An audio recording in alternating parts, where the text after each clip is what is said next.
आंगन में किसी बात की कोई कमी नहीं, कोई कष्ट नहीं, लेकिन सुनीति के गर्भ से जब कोई संतान नहीं हुई तो एक दिन सुनीति आंगन में बैठ करके सोचने लगी, परमात्मा क्या है तेरी लीला, और तेरी लीला का हम कैसे वर्णन करें, क्योंकि वो शब्द हमारे पास में नहीं है। जिधर भी नजर डालो नजारे अलग अलग नजर में आते हैं।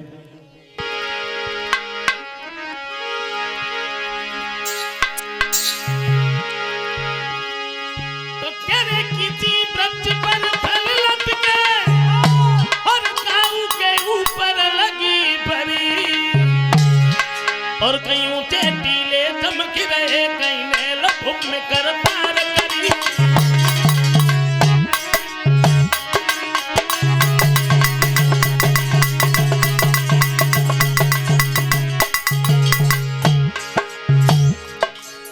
तेरी लीला का कैसे वर्णन करें,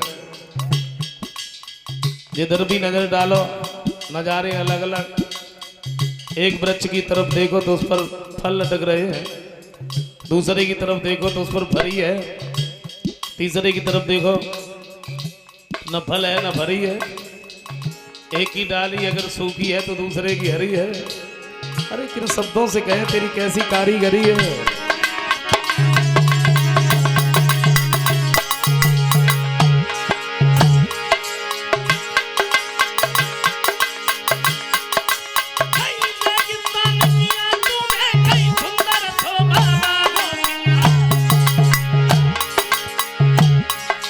कोयल कहीं मधुर बानी बोले, कहीं काऊ काऊ है कागों की।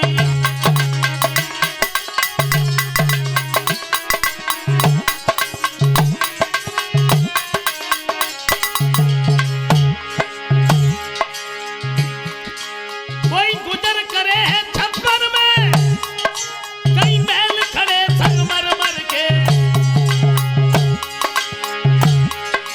कोई देख काऊ को सुखी रहे, कोई मिले खाक में जर जर के।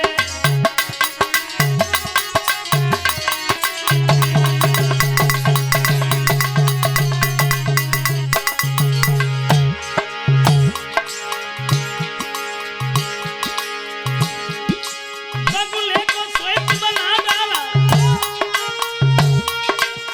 बगुले को श्वेत बना डाला, और कोई लकड़ी डाली काली। अंगूर जमाए तूने काबुल में, ब्रज में करी लगा वाली।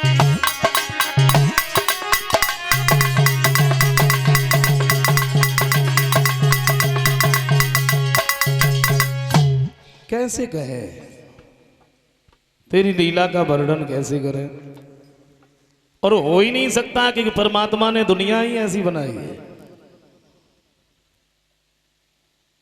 यहां इस संसार में किसी बात की कोई कमी नहीं है। दुनिया बनाने वाले क्या तेरे मन में समाई, और तूने काहे दुनिया बनाई। वैसे तो ये एक फिल्मी गीत है, और पहले के फिल्मी गीत भी ऐसे ही होते थे जिनमें कोई अर्थ छिपा हुआ होता था। आज जैसे नहीं, और तो केवल फूहड़पन है और कुछ नहीं है। पहले के मेरा रंग दे बसंती चोला, मेरे देश की धरती सोना उगले उगले हीरे मोती, मेरे देश की धरती तोरा मन दर्पण कहलाए भर दिया ध्यान। सजन रे झूठ मत बोलो, खुदा के पास जाना है। आज भी गीत है। गीत एक बार नहीं हजारों बार सुनो आप, सुबह से शाम तक सुनो, और सुबह से शाम तक उसका अर्थ ढूंढो, अर्थ निकालो। इसका अर्थ क्या है नहीं निकाल पाओगे। अखियों से गोली मारे, और जरा सोचो जब अखियों से ही गोली मारे तो पाकिस्तान के बॉर्डर पे खड़ा कर दो फौजी भाइयों की क्या जरूरत है। दुनिया बनाने वाले क्या तेरे मन में समाई, और तूने काहे दुनिया बनाई। अच्छा, विदुर जी ने भी मैत्री जी से पूछ लिया कि परमात्मा ने ये दुनिया बनाई तो क्यों बनाई, और नहीं बनाते तो भी चलता, फिर बनाई तो फिर एक जैसी क्यों नहीं बनाई। एक बात देखो, संसार में लगभग 7 अरब की जनसंख्या है, और सबसे बड़ी बात क्या, मॉडल अलग अलग। बिल्कुल हूबहू एक जैसी शक्ल किसी की हो ही नहीं सकती, उसमें कुछ न कुछ कमी जरूर होगी। कोई छोटा है तो कोई लंबा है, कोई मोटा है, कोई पतला है, कोई गोरा है, कोई काला है।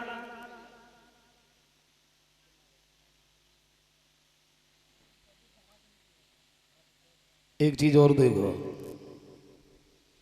लगभग 7 अरब की जनसंख्या है और यहां आप किसी को भी देख लो, यहां सुखी कोई नहीं है, कोई सुखी नहीं। अगर आपको ऐसा लगता हो ये श्रीमान जी बहुत सुखी है, ज्यादा नहीं 5 मिनट बैठ लो उनके पास, उनसे बात कर लो, 5 मिनट में ही पता लग जाएगा। अब इनसे दुखी हमें कोई ढूंढने से भी नहीं मिलेगा। यहां सुखी कोई नहीं है। कभी कहते हैं तो दीन कहे धनवान सुखी और धनवान कहे सुख लाना तुम्हारा।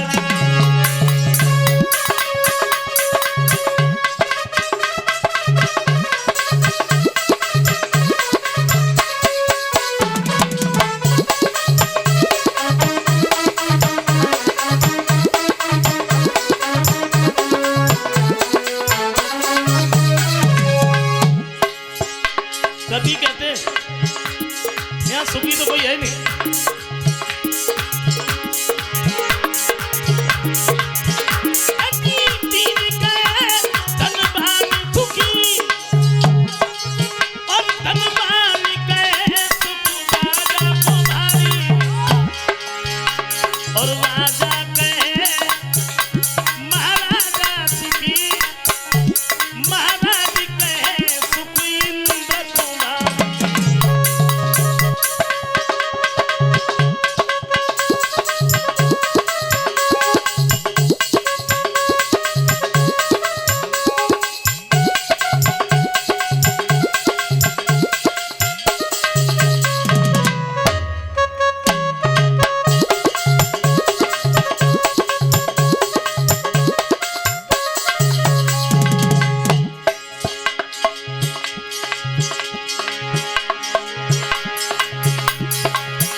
लेकिन तुलसीदास बिचारी कहे हरि नाम बिना सब जीव दुखारी।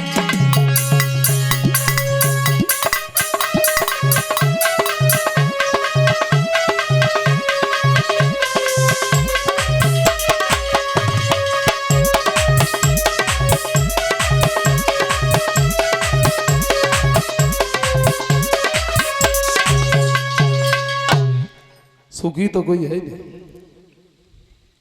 कोई तन दुखी, कोई मन दुखी, और कोई धन बिन रह तो उदास। थोड़े थोड़े सब दुखी और सुखी राम के दास। कोई तो अपने शरीर से दुखी है। शरीर से दुखी क्या है?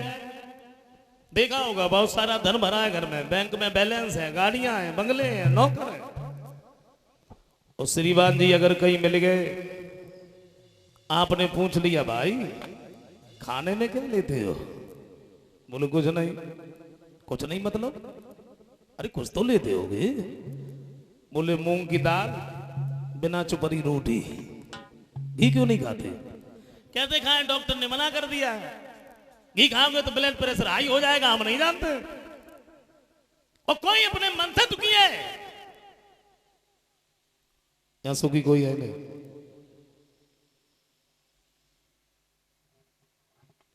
ऐसा कोई नहीं है जिसके सामने किसी न किसी बात की समस्या ना हो।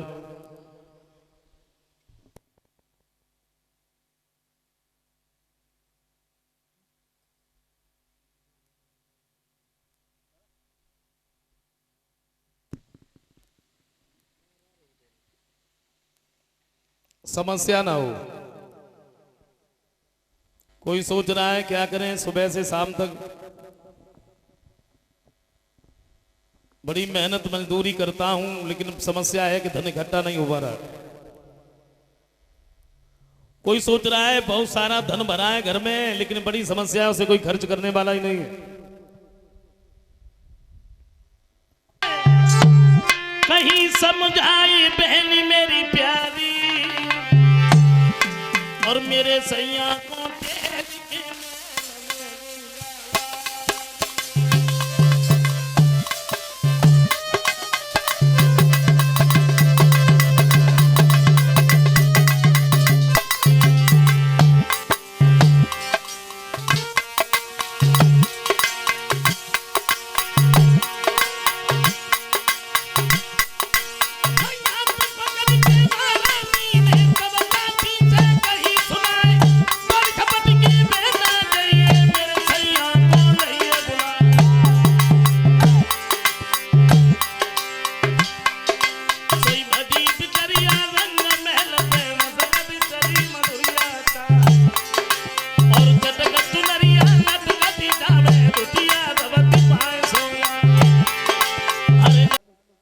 महाराज को घर पर बुलवाया है।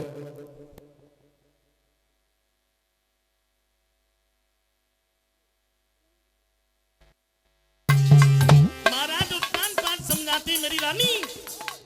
लोग ये कहा करते हैं कि मौत बुरी होती है लेकिन उतनी नहीं।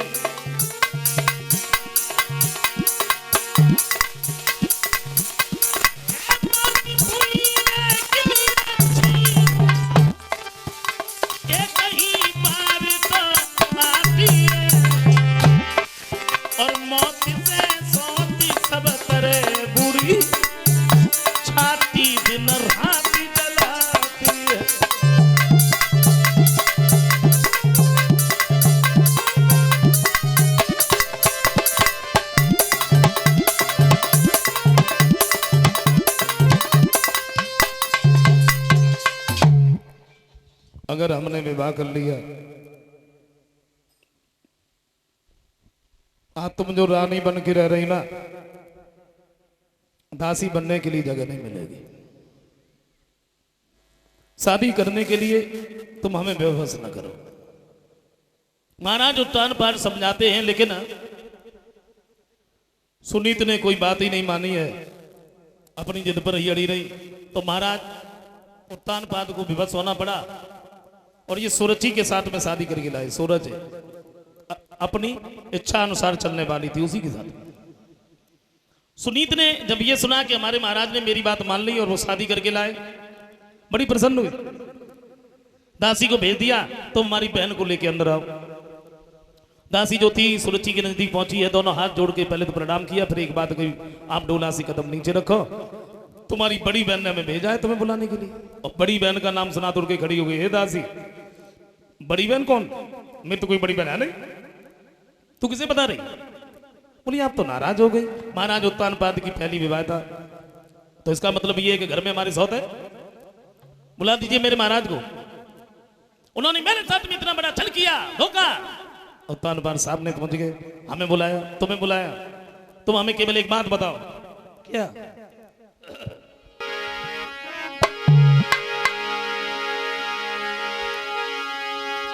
जब एक तुम्हारे रानी थी तो हमें व्यर्थ में लाए हो, भोग करन को का भी थी।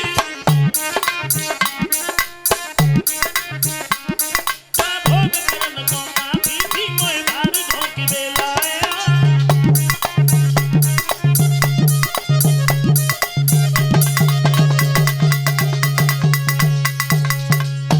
हमें केवल एक बात बताओ, जब तुम्हारे घर में एक स्त्री थी, फिर तुम हमें लेके क्यों आए?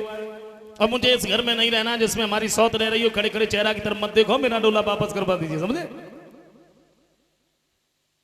एक बात सोची, मेरी रानी ने कोई बात नहीं मानी।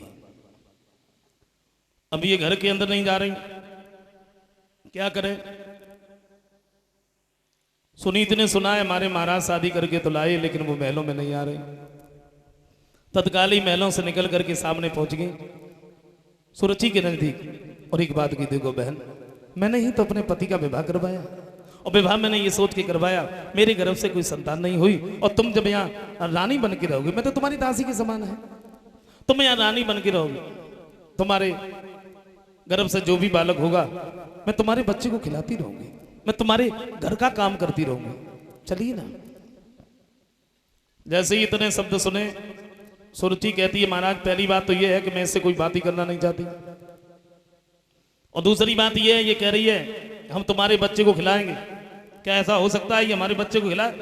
अरे नहीं महाराज, आपको नहीं मालूम, हमसे पूछो।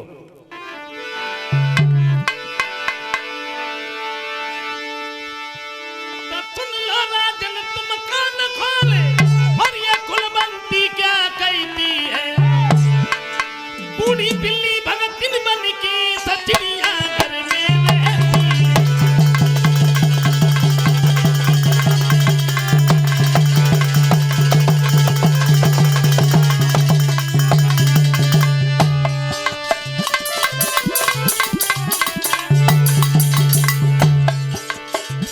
ये कह रही हम तुम्हारे बच्चे को खिलाएंगे। महाराज आपको नहीं मालूम, हम बताएं।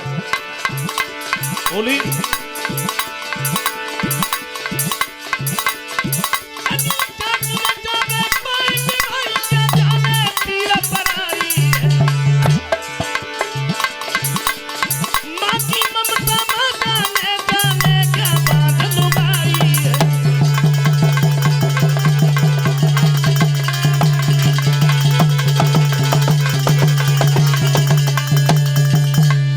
मुझे नहीं रहना है तो नहीं रहना है, मेरा डोला वापस करवा दीजिए, समझ गए? सुनीत ने जैसे ही इतने शब्द सुने हैं तो आंखों से आंसुओं की धारा बहने लगी। बहन ये तुम क्या कह रही हो? जरा सोचो, मेरे मन में अगर पहले से ऐसे विचार होते तो क्या मैं अपने पति का विवाह करवाती? मैंने कहा नहीं, तुम मेरे साथ घर पे चलो।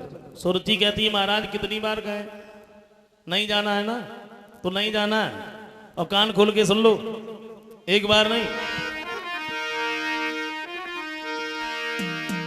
एक बात और सुन लो। सुरती बोली महाराज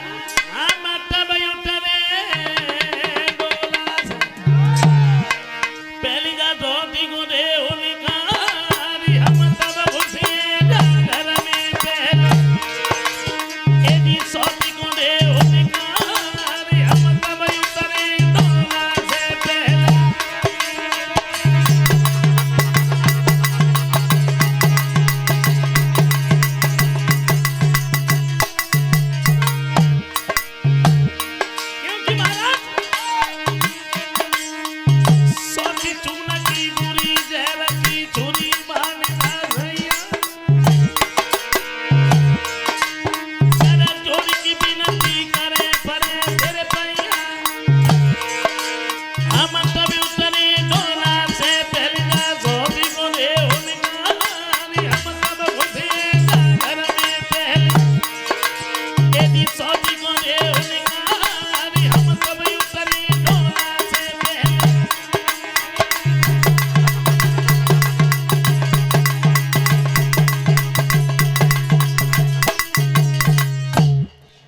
मुझे नहीं रहना है तो नहीं रहना। सुनीत कहती है बहन कोई बात नहीं, अगर तुम मेरे रहते हुए नहीं रह रही हो तो कोई बात नहीं, मैं यहाँ से चली जाऊँ। बोले चली जाना। खड़ी खड़ी ये आंसू क्या बहा रही है?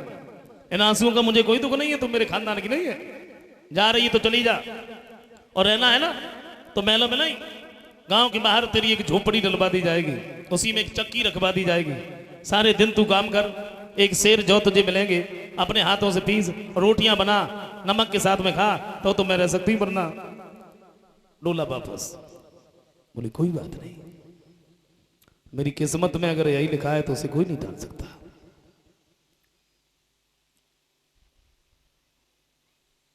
सुरची महलों में रानी बन के रहने लगी। सुनीति गांव के बाहर झोपड़ी डलवा दी, सारे दिन काम करती है। धीरे धीरे जब समय बीता है, सुरची के भी गर्भ से जब कोई संतान नहीं हुई तो रात का समय था। सुनीति झोपड़ी में बैठी है, नींद नहीं आ रही। मन ही मन में एक बात सोची है, मैं घर से बेघर हो गई। मैंने अपने पति का विवाह करवाया, ये सोच के चलो उनके गर्भ से तो कोई संतान हो ही जाएगी, ऐसा नहीं हुआ। और अब तो मेरे ऊपर दुख ही दुख है, दुख के अलावा और कुछ भी नहीं है। इससे अच्छा तो ये कि मैं अपने प्राणों को दे दूं। और इसी बात को सोच करके ये झोपड़ी में से निकल के जंगल की तरफ गई मरने के लिए। आंखों से आंसुओं की धारा बह रही है, सोचती हुई जा रही, परमात्मा नहीं मालूम था कि क्या खबर थी हमें एक बेटा बिना, जीवन मेरा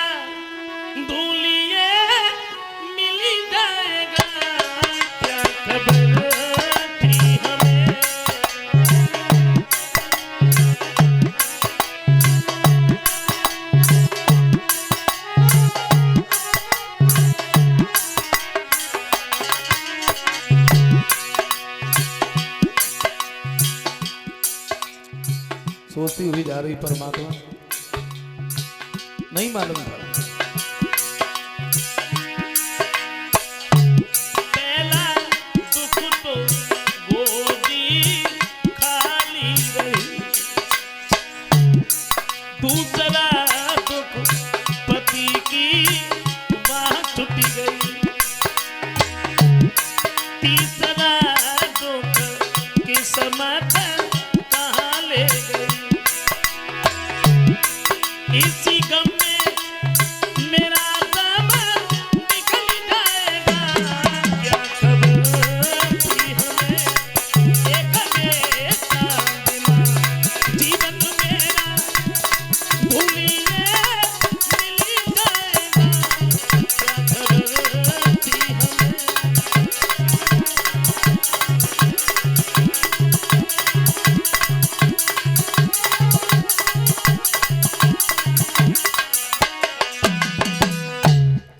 सोचती हुई जा रही है। रात का समय था, जंगल में घुस नहीं पाई, देव योग से ऋषि नारद आ गए। नारद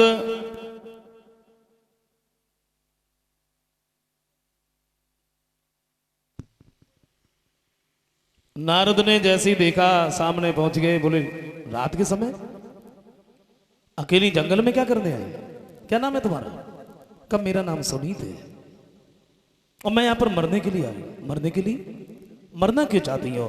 तुम्हें नहीं मालूम आत्महत्या से बड़ा कोई पाप नहीं होता, मरना क्यों चाहते? सारी बात बताई महाराज। मेरे गर्भ से कोई संतान नहीं हुई, मैंने अपने पति का दूसरा विवाह करवाया, उनके भी गर्भ से कोई बालक नहीं। अब मेरे ऊपर दुख है, इसलिए मैं अब जीना नहीं चाहती। तो नारद कहते हैं अगर ऐसी बात है तो तुम मरो नहीं, घर लौट के जाओ, मेरी बात पे विश्वास करो, तुम्हारे गर्भ से बहुत सुंदर पुत्र होगा। वैसे नारद की बात पर विश्वास करके सुनीते उसी झोपड़ी में लौट के आई। धीरे धीरे धीरे धीरे जब समय बीता है, हमेशा नारद की बात इसके दिमाग में गूंजती रहती है, कब वो समय आएगा जब एक पुत्र हमारी गोद में खेलेगा।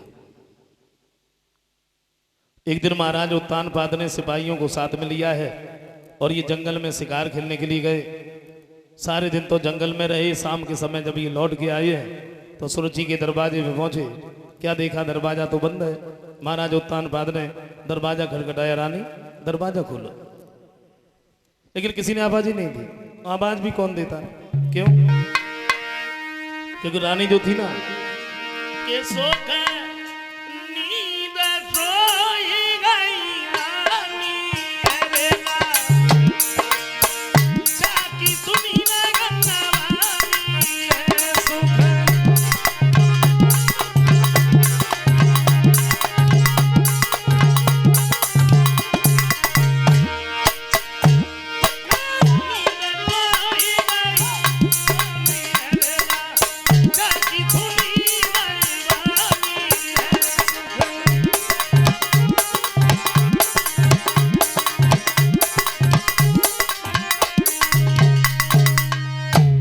देखा रानी तो सोई हुई है। महाराज उत्तानपाद दरवाजा खटखटाते रहे। उसके बाद सुनीत का ध्यान आया, दरवाजा तो इन्होंने खटखटाना बंद कर दिया और ये सुनीत के नजदीक पहुंचे। सुनीत ने देखा झोपड़ी से निकल के आई है। अच्छा आसन तो नहीं था, बड़े प्यार से उसी घास के ऊपर बिठा लिया। ये महाराज महाराज उत्तानपाद बैठ तो गए। एक बात कही तुमने, मेरी कोई बात नहीं मानी।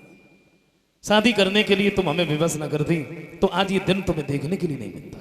अब तो तुम्हारे ऊपर दुख ही दुख है, दुख के अलावा और कुछ भी नहीं। तो सुनीत कहती, महाराज आपको कैसे मालूम हमारे ऊपर दुख है? पत्नी को चाहिए कि पति बड़े सुख से रहे, और जब पति के ऊपर कोई कष्ट नहीं है, कोई कलेश नहीं है, तो पत्नी तो उससे पहले ही सुखी है। और ये सच है। ये कभी कहते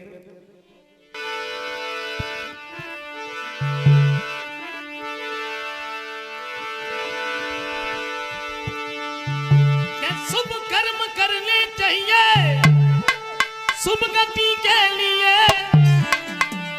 और पत्नी होती है पैदा पति के लिए।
श्री सुखदेव जी समझाते हैं राजन, महाराज उत्तानपाद एक रात अपनी बड़ी रानी के पास में रुकते हैं। सवेरा जब हुआ है तो ये छोटी रानी के दरवाजे में पहुंचे।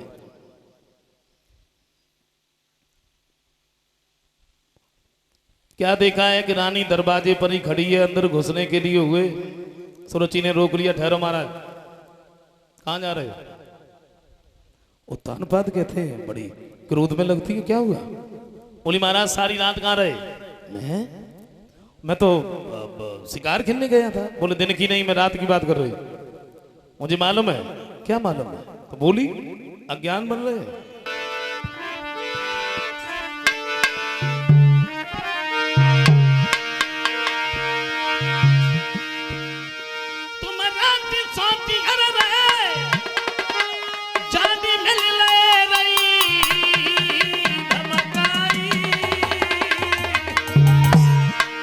और महाराज बादिन की करियो याद रे रब कसम हमारी खाई।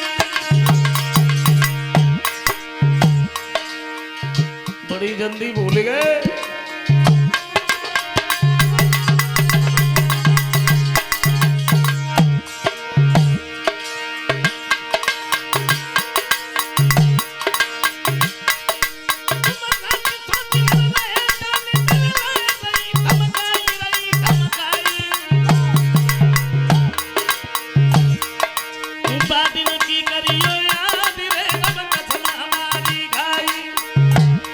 ऐसा ही नहीं, जब धरे की नारी गुमारी है बाहों पे तने थाली है।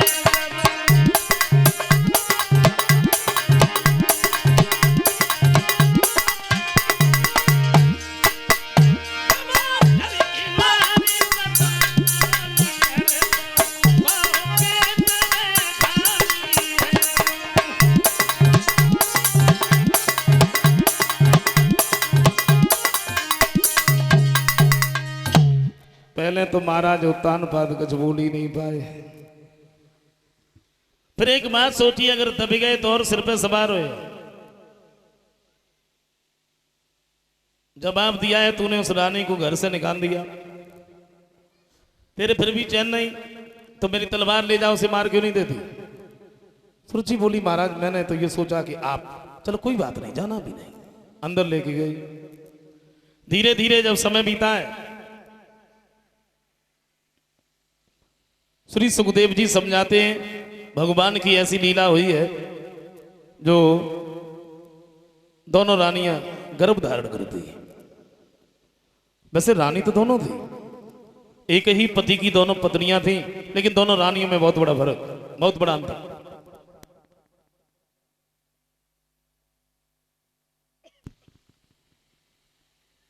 एक ने किया गर्भाधारण, उस दिन से पलंग न छोड़ा है।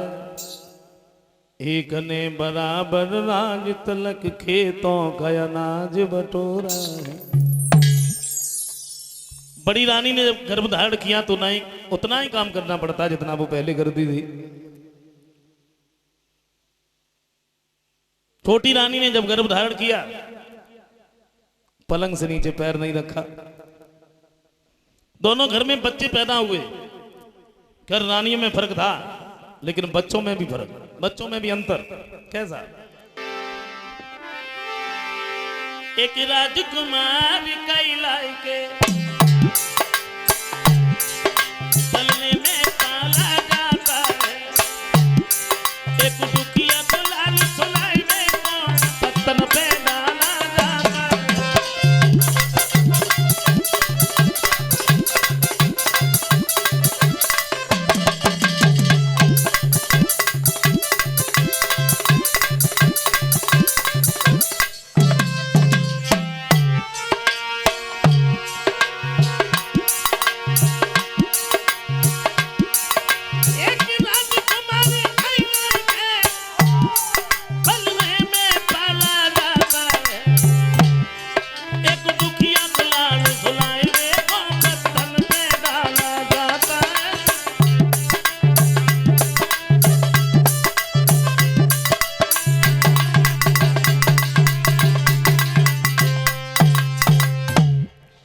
अपनी अपनी किस्मत को लेकर के दोनों बच्चे घर में पैदा हुए। और भक्तों, इस संसार में कैसी कैसी किस्मत वाले लोग पड़े हैं, कभी सोचा? किसी की क्या किस्मत है जो सारे दिन मेहनत मजदूरी करते हैं लेकिन शाम को भरपेट रोटी नहीं मिलती है।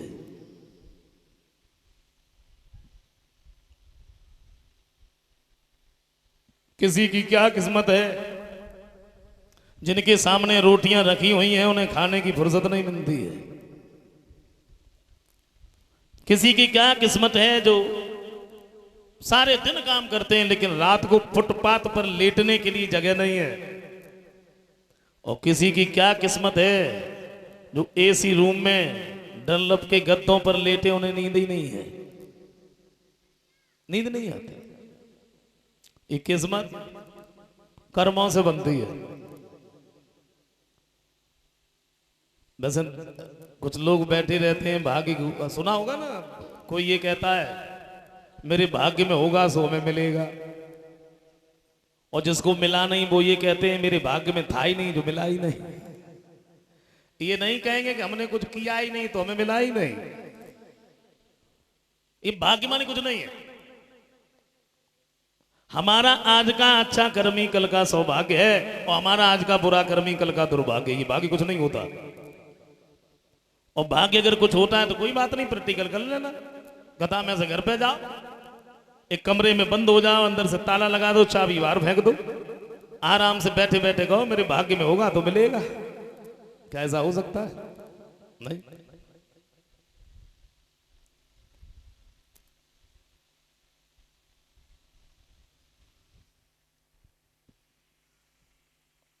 इस सुख और दुख भी कर्मों से मिलते हैं, भाग्य से नहीं।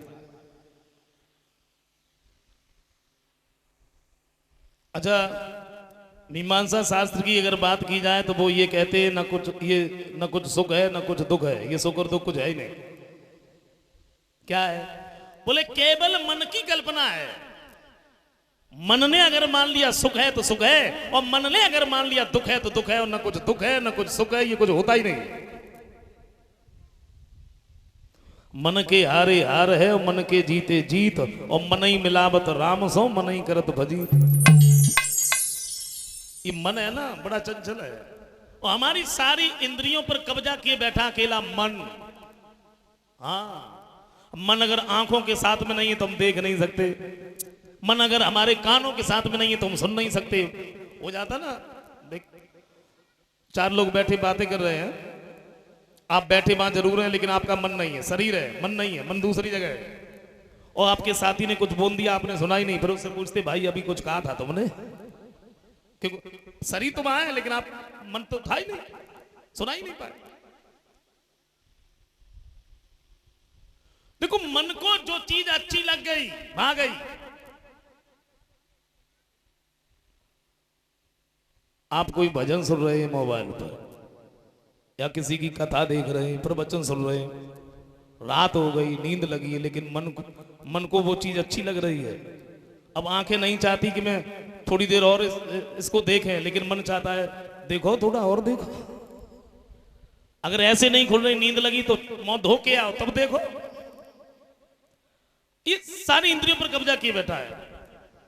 भक्त प्रहलाद कहते हैं कि बहुत ऐसा हो गई जैसे किसी व्यक्ति की अनेकों पत्नियां हो।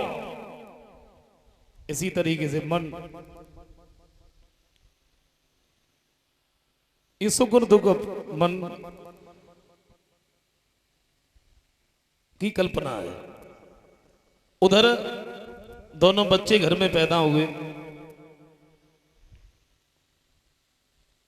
महाराज उत्तानपाद बड़े प्रसन्न हैं, सोच रहे काम एक बच्चे को तरस रहे थे, आज हमारे घर में 2 बालक हैं। दोनों बच्चों के नाम रखवाए गए। बड़ी रानी के जो पुत्र हुआ उसका नाम ध्रुव रखा, छोटी रानी के जो पुत्र हुआ उसका नाम उत्तम रखा। थोड़े से बड़े हुए, खेलने के लायक। एक दिन ध्रुव और उत्तम साथ में ही खेल रहे थे, पिताजी के दरबार में पहुंच गए। महाराज उत्तानपाद ने दोनों बच्चों को एक साथ आता हुआ देखा तो बड़े प्रसन्न हुए और बड़े खुश होकर के ध्रुव को गोद में ले लिया। गोद में ले लिया। अच्छे विचारों के लोग बैठे थे, ये महाराज उत्तानपाद की बड़ाई करने लगे, बड़े अच्छे विचार है महाराज के, दोनों बच्चों में कोई फर्क नहीं मानते, कोई अंतर नहीं मानते, और ऐसा होना चाहिए। लेकिन एक नीच बुद्धि वाला इंसान बैठा था, चुगिला, और चुगिला चूकतु है नहीं, गाय कहो चाहे रोए, घर घर फूट कराए दे, करे एक के दो। जो नीच बुद्धि वाले इंसान होते वो नहीं मानते। हाँ, कुछ लोगों की आदत होती है सुबह से शाम तक उनका कोई काम ही नहीं है, खाना ही नहीं पचेगा, जबकि इधर से उधर उधर से इधर नहीं कर लेंगे। एक बात बता,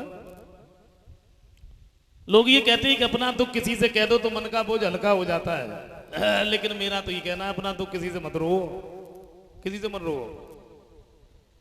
क्यों? पहली बात तो यहां तुम्हारा दुख सुनेगा कौन? दुख वही सुनेगा जो सुखी होगा, सुखी है कौन?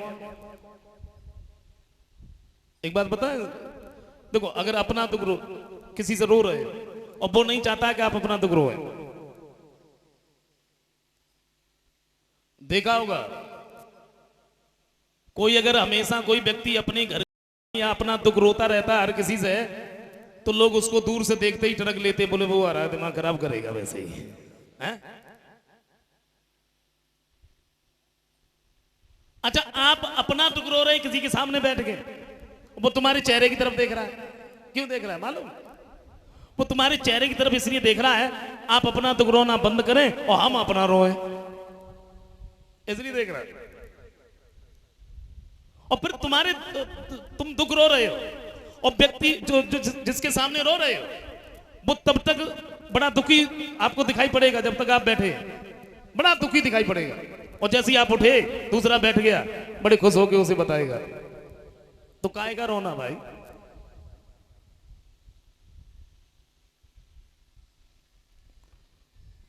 कभी कहते हैं आदत वाले आदत नहीं भूलते।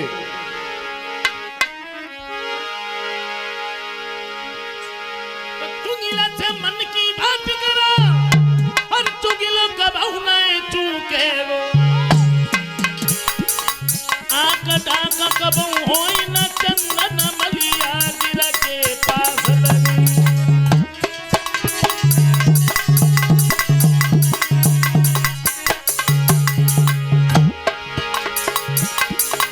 इधरा कब मरद बले नहीं काम बटी कहीं घोटी खिलई।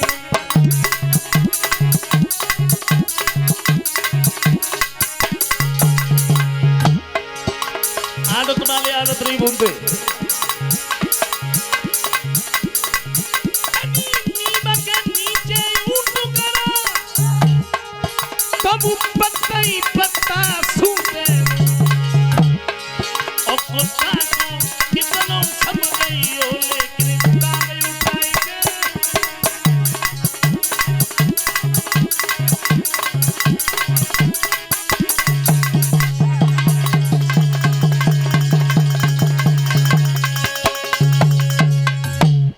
दबे पांव दरबार से निकल गया।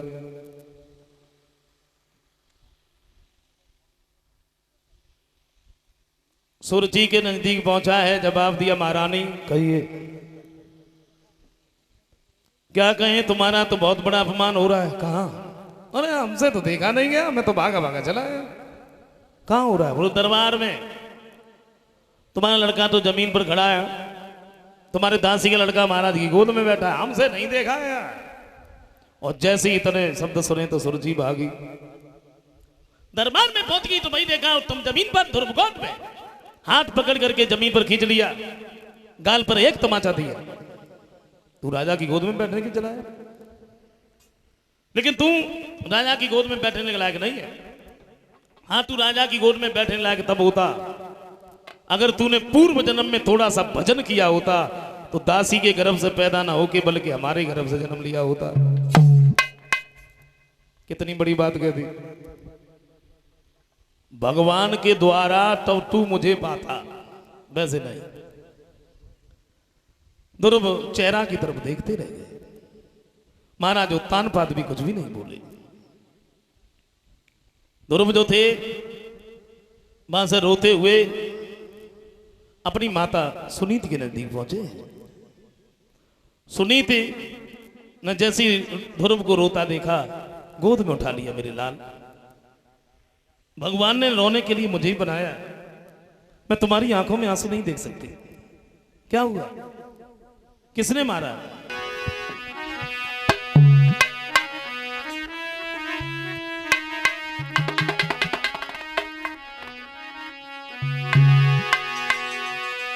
ओ दुखियारी के लाल कोई किसे बेदर्दी ने मारे।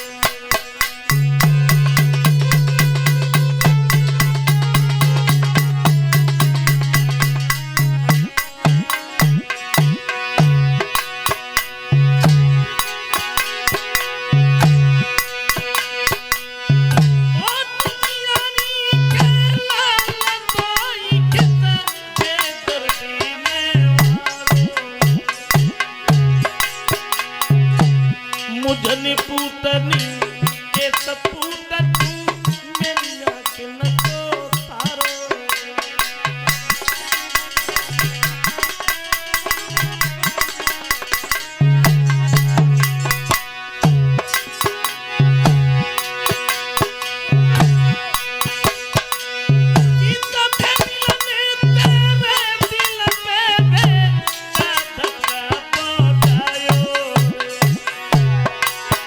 किस बेआंसू की आंखों ने तेरो आंसू कड़वायो।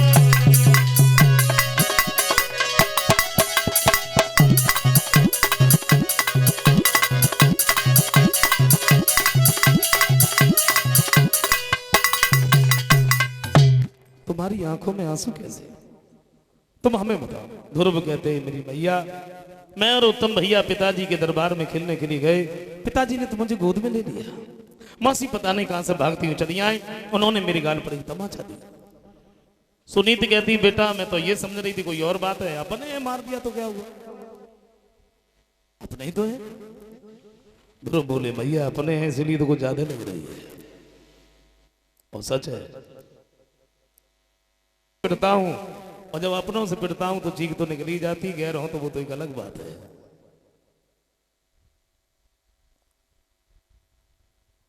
और एक बात और बताएं,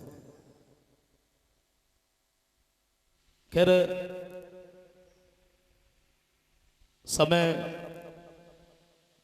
बदलता तो है, किसी को भी देख लो, यहां लोग अब दूसरों से नहीं अपनों से ज्यादा परेशान है। दूसरों से नहीं, अपनों से। और व्यक्ति चाहे कितना भी धनवान हो, चाहे कितना भी बलवान हो, ज्ञानवान हो, वो चारों तरफ जीत करके चला आता है, और जब हारता है तो अपनों से ही हारता है। क्योंकि अपनों के सामने ना शस्त्र चलते हैं और ना शास्त्र चलते हैं। फेल है। सुनीति कहती है, मेरे लाल, तुम इस पिता की गोद में बैठने के लिए, तुम उस पिता की गोद में बैठो जो सबके ही पिता है। कौन? भगवान। रहते कहां है? भगवान के लिए कोई भी जगह खाली नहीं है, कड़कड़ में प्रभु का वास है। तुम झूठ बोल रही। अगर मेरे पिता हर जगह रहते तो क्या दरबार में नहीं आते? मैया हमें बताओ।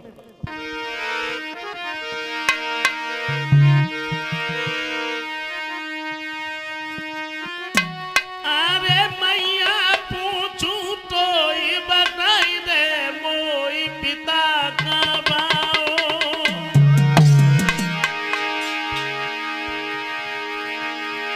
किस ठोर बसत भगवान रे से खोज के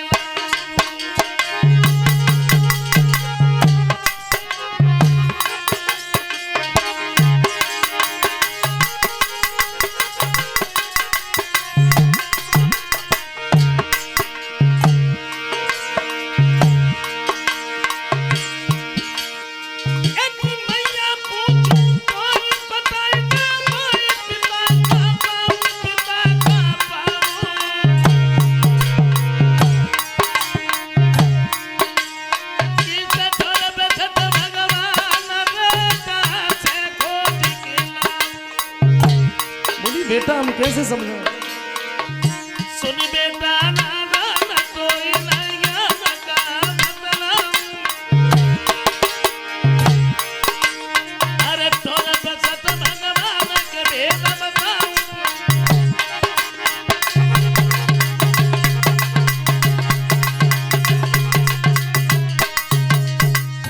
एक बात कही मेरे लाल, अभी तुम छोटे हो, थोड़े से बड़े और हो जाओ तो तुम वन में भजन करने के लिए जाना, तुम्हारे पिता तुम्हें उसी जगह पे मिले। ध्रुव कहते हैं मैया तो इसका मतलब ये है मेरे पिता जंगल में रहते हैं तो मुझे आज्ञा दे दो। क्यों? बोले मैं अपने पिताजी से मिलने जरूर जाऊंगा।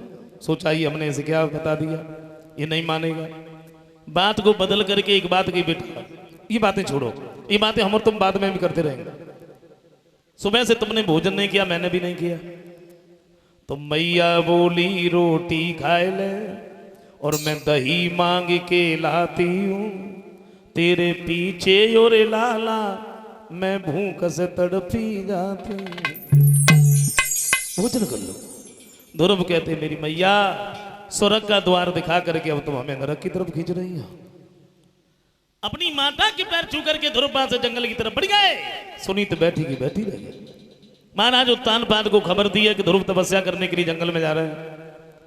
एक बात सोची, हमें ऐसा लगता है ध्रुव और ध्रुव की माता को अच्छा भोजन नहीं मिलता इसलिए जंगल में जा रहे हैं। का गांव वालों ध्रुव से जाके ये कह दो आज से ध्रुव और ध्रुव की माता को अच्छा भोजन दिया जाएगा लेकिन जंगल में न जा। ध्रुव से कहा तो ध्रुव ने सोचा भारे भगवान तुम्हारे नाम से ज्यादा नहीं 10-20 ही कदम निकल पाए तो अच्छा भोजन मिल गया। बोले हम इस भोजन के लालच में नहीं पड़ेंगे, भागे। यहां तक हुआ महाराज उत्तानपाद ने पूरा राज्य दे दिया लेकिन ध्रुव नहीं माने, जंगल की तरफ भागते जा रहे हैं। गौर करते हैं, छोटा सा एक लाइन का कीर्तन बोल लेते हैं, फिर आगे की कथा सुनते हैं।